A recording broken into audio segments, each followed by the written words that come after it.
Ce podcast a été réalisé avec le soutien du service du tourisme d'affaires de Visite Wallonia.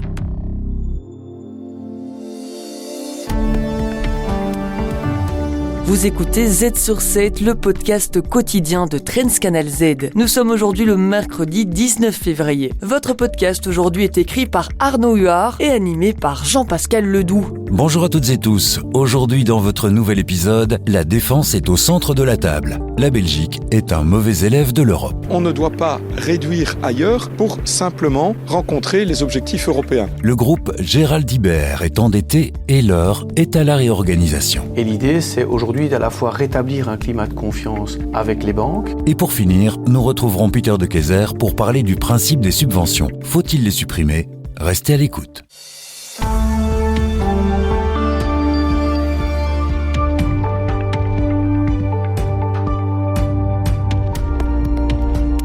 Z sur 7 à la une.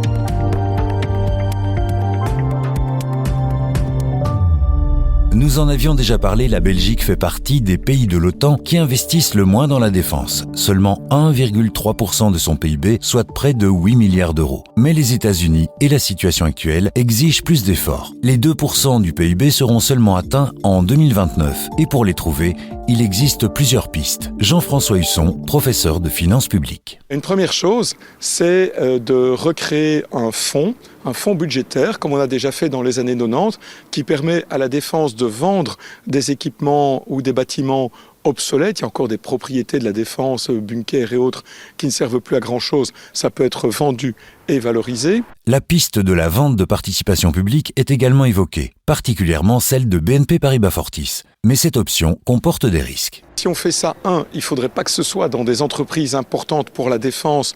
Je pense à la Sonaca ou à la FN, par exemple. Si c'est ailleurs, il faut que ce soit dans des bonnes conditions de marché et que cette vente qui est one shot ne nous prive pas de revenus réguliers que sont les dividendes de ces participations. Une proposition de la Commission européenne suggère d'assouplir les règles du pacte de stabilité, permettant ainsi aux États membres d'augmenter leurs dépenses militaires sans risquer de sanctions budgétaires. Jean-François Husson, professeur de finances publiques. Cette adaptation au niveau des critères européens du pacte de stabilité, c'est incontestablement une bonne nouvelle, mais simplement quelque chose qui semble aller de bon sens. Pour augmenter les dépenses de défense, on ne doit pas réduire ailleurs pour simplement rencontrer les objectifs européens.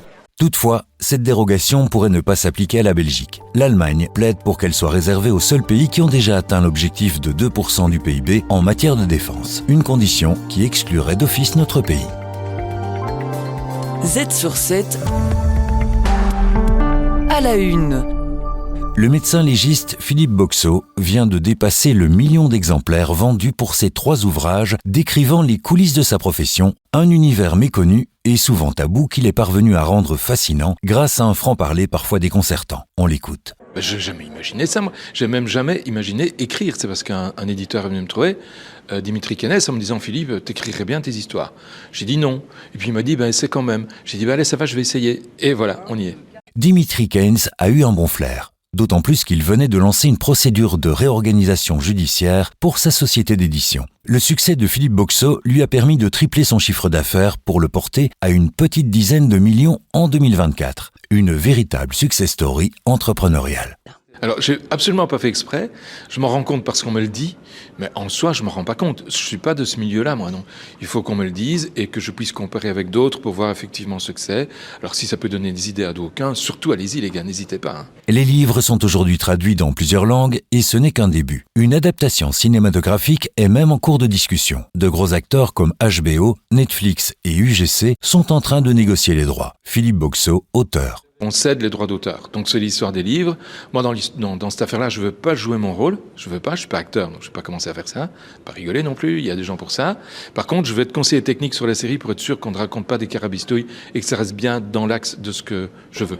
Philippe Boxeau profite de l'engouement autour de sa profession pour attirer l'attention des politiques sur l'importance de la médecine légale. En Belgique, seuls 1 à 2% d'autopsies sont réalisées chaque année. L'Europe a d'ailleurs interpellé la Belgique à ce sujet. Cette économie ne permet souvent pas de distinguer les crimes déguisés.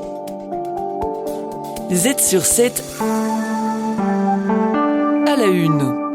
La Galerie Louise de Bruxelles est vide en très grande partie depuis plusieurs années. Son propriétaire, le groupe Gérald Ibert, est très endetté. Au fil des ans, la société s'est constituée un vaste portefeuille dans la capitale. Mais avec la crise du Covid, la hausse des prix de l'énergie, la hausse des taux d'intérêt, une gestion critiquée, cet empire doit en partie être vendu. Le tribunal de l'entreprise de Bruxelles vient de désigner un nouveau praticien de la réorganisation, le directeur général de la Société bruxelloise d'investissement, Pierre Herman. Quelle est l'idée ici? C'est qu'on a un dossier avec de très beaux actifs, le groupe Ibert, et l'idée c'est aujourd'hui d'à la fois rétablir un climat de confiance avec les banques, procéder à un refinancement d'une partie du groupe pour pouvoir rembourser les banques avec d'autres profils d'investisseurs, donc rembourser à la fois les banques et rembourser aussi ceux qui ont soutenu le groupe, les investisseurs privés qui ont soutenu le groupe.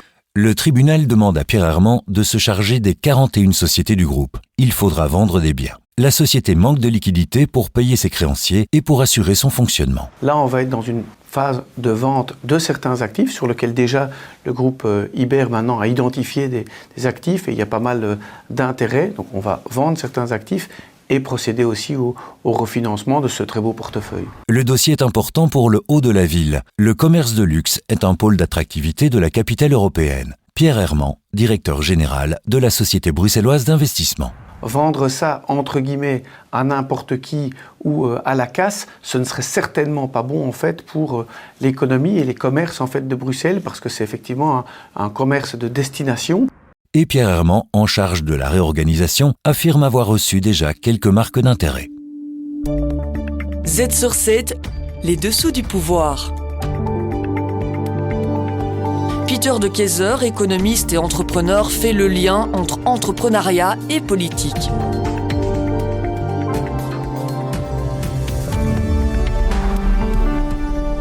Aujourd'hui, dans les dessous du pouvoir, nous allons nous attarder sur le sujet des subventions. Tout d'abord, Peter de Keyser, vous êtes un fervent opposant aux subventions. Pouvez-vous nous expliquer? Oui, en effet. Les subventions constituent un problème fondamental dans notre économie et notre société. Elles faussent les forces naturelles du marché, conduisent à l'inefficacité et créent des conditions inégales pour les entreprises et les organisations. Alors, prenons l'exemple de l'Opéra flamand.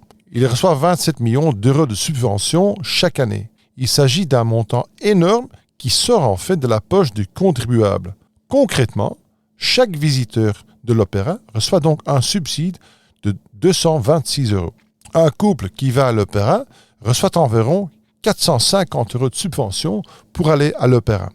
C'est plus que ce qu'une famille de la classe ouvrière dépense annuellement pour le cinéma. De plus, cette famille de la classe ouvrière contribue à payer l'opéra de ces personnes de la classe moyenne par le biais de ses impôts. N'est-ce pas injuste? Pour être complet, j'ai cherché les données des subsides donnés en Wallonie, mais je ne les ai pas trouvées. Une transparence accrue pour la Wallonie et Bruxelles serait donc recommandable pour faciliter le débat. Et qu'en est-il des entreprises? N'ont-elles pas besoin de subventions pour innover et pour se développer? Alors là, il s'agit d'un mythe tenace qui ne veut pas disparaître. Les entreprises qui dépendent des subventions ne sont souvent pas les plus innovantes et sont particulièrement douées pour demander des subventions pour faire pression sur le gouvernement. La véritable innovation vient des entreprises qui se débrouillent seules, qui sont créatives, qui osent prendre des risques. Ces entreprises n'ont pas besoin de subventions. En fait, les subventions peuvent même entraver l'innovation parce qu'elles rendent les entreprises paresseuses, les obligent pas à être vraiment bonnes. En outre, ce sont souvent les grandes entreprises qui savent trouver les chemins de subvention. Les petites entreprises n'ont souvent pas le temps ou le personnel de se préoccuper des demandes de subvention. Alors, faut-il les supprimer? Oui, supprimez-les radicalement. C'est une question d'équité. Pourquoi le gouvernement devrait-il soutenir un entrepreneur et pas l'autre? Laissons le marché s'en charger. Et l'argent ainsi économisé pourrait être utilisé pour des réductions d'impôts. Voilà une vraie stimulation de l'économie. Les organisations et les entreprises qui plaident en faveur d'une baisse des impôts sont souvent celles qui reçoivent des subventions. Sans subvention, les impôts pourraient être beaucoup plus bas. Une subvention est un moyen coûteux de donner aux citoyens et aux entreprises une marge de manœuvre. Les 100 euros d'une réduction d'impôts parviennent aux citoyens et aux entreprises. Pour une subvention de 100 euros, il y a beaucoup de consultants, d'administration, d'inefficacité, de formulaires à remplir, d'évaluation des demandes et des décaissements en cours de route. Cela semble simple, mais est-ce le cas ? N'y a-t-il pas des secteurs qui ne peuvent vraiment pas se passer de subventions ? Bien sûr qu'il y a des secteurs qui crient qu'ils ne peuvent pas s'en passer, mais c'est logique. Ils s'y sont habitués. Ils ont acquis une position confortable grâce à des subventions. Mais si vous supprimez les subventions, ils sont obligés d'être créatifs, de travailler plus efficacement, de mieux servir leurs clients. En fin de compte, c'est une bonne chose pour l'économie et la société dans son ensemble. En plus, les subventions sont donc antidémocratiques, non transparentes, arbitraires et reviennent principalement à ceux qui sont doués pour le lobbying ou qui savent bien l'expliquer. Alors, réfléchissez vous-même aux subventions. Demandez-vous qui en bénéficie réellement. S'agit-il vraiment de la société dans son ensemble ou de ceux qui en bénéficient directement ? Et puis, osez-vous poser la question, si nous faisions les choses différemment et si nous supprimions ces subventions et utilisions l'argent pour réduire les impôts, ne serait pas ce beaucoup mieux pour tout le monde ?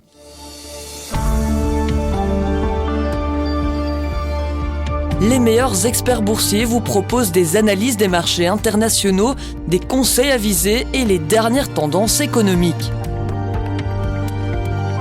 Z sur 7, expert boursier. Nous arrivons déjà aux 4 dernières minutes du podcast. Aujourd'hui, c'est avec Guillaume Duchesne de la Banque Transatlantique que nous allons analyser les marchés économiques. Nous en parlions au début de ce podcast, les discussions autour de la hausse du budget de la défense font réagir les marchés. Ah oui, clairement. On l'a vu hier, notamment avec la réunion à Paris, et la possibilité d'augmenter les budgets de défense de la part des Européens, donc passer à 3%. Il y a un effet sur les valeurs de défense qui est assez important. Donc on a gagné plus de 10% sur certaines valeurs, Rheinmetall, qui fait de l'armement et de la munition en Allemagne, ou des valeurs comme Thales, Leonardo, Dassault Aviation. Donc de manière générale, le secteur défense en a bien profité. Et puis on a revu aussi une petite remontée des taux. Les taux à 10 ans allemands est remonté un petit peu parce qu'évidemment ça veut dire on est un peu plus lâche sur les budgets et donc ça a eu un effet également dans le sens haussier. La guerre commerciale menée par les États-Unis inquiète, mais un pays reste épargné, c'est la Chine. Oui, pour le moment. C'est vrai que pour le moment, en tout cas, Donald Trump s'est focalisé sur ses partenaires immédiats, donc géographiquement, donc le Mexique et le Canada, sans doute pour des raisons de questions domestiques, donc pour essayer de lutter contre le narcotrafiquant et l'immigration également. Donc c'est essentiellement ça. Et puis après, une guerre aussi qui est idéologique, avec l'attaque, notamment on l'a vu avec le discours de Vance récemment à Munich sur les valeurs européennes. Donc là aussi, une question, parce que finalement, Trump et l'administration Trump en général est contre les administrations multilatérales. Donc vraiment, la structure Union européenne, pour eux, c'est pas vraiment une structure à considérer. Donc il y a des attaques qui sont vraiment très virulentes vis-à-vis de cette structure. La Chine avait pourtant été énormément ciblée durant la campagne du président américain. Cependant, l'impression générale est que Pékin n'occupe plus les pensées de Donald Trump. Alors, je ne suis pas sûr que ce sera toujours le cas, mais jusqu'à présent, donc, c'était focalisé sur d'autres pays. Sur la Chine, il s'est focalisé uniquement en mettant en place un droit de douane de 10%. On pensait plus, en tout cas, le marché attendait, ou en tout cas, quand on a eu la campagne en novembre, c'était plutôt du 60%, donc 10% c'est rien du tout. Et puis ce qui est étonnant aussi, c'est la réaction des Chinois, qui finalement, jusqu'à présent, n'ont pas tellement riposté. On n'est pas du tout dans la problématique de 2018-2019, donc pour Trump 1, où là, il y avait eu une riposte systématique, et donc pour l'instant, c'est relativement édulcoré. Il faut rester extrêmement prudent, parce que, on sait bien, Trump, il est focalisé sur les pays qui sont considérés comme peu concurrentiels, donc la Chine, elle a des pratiques, selon lui, de manipulation des taux de change, des subventions aussi, on le constate dans pas mal de pays. Donc tout ça fait qu'à un moment ou un autre, ça va revenir, mais pour le moment, c'est vrai que la Chine est relativement épargnée. C'est tout pour aujourd'hui, merci à tous et à toutes de nous avoir écoutés. On se retrouve demain avec plus d'analyses sur l'actualité dans un nouvel épisode de Z sur 7. De quoi allons-nous parler demain ? Demain, vous pourrez retrouver la rubrique « À la une de Trends Tendance ». Un journaliste vous accompagne dans les dessous du magazine Trends Tendance. Vous retrouverez aussi vos analyses quotidiennes sur les marchés et sur le monde économique. Restez à l'écoute.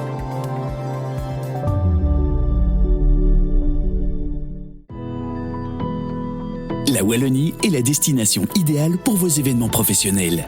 Infrastructures de qualité, cadres inspirants et services personnalisés, séminaires, conférences ou congrès, mais également des idées pour vos team building. profitez d'un environnement accessible, moderne et naturel. Rendez-vous sur visitewallonia.be.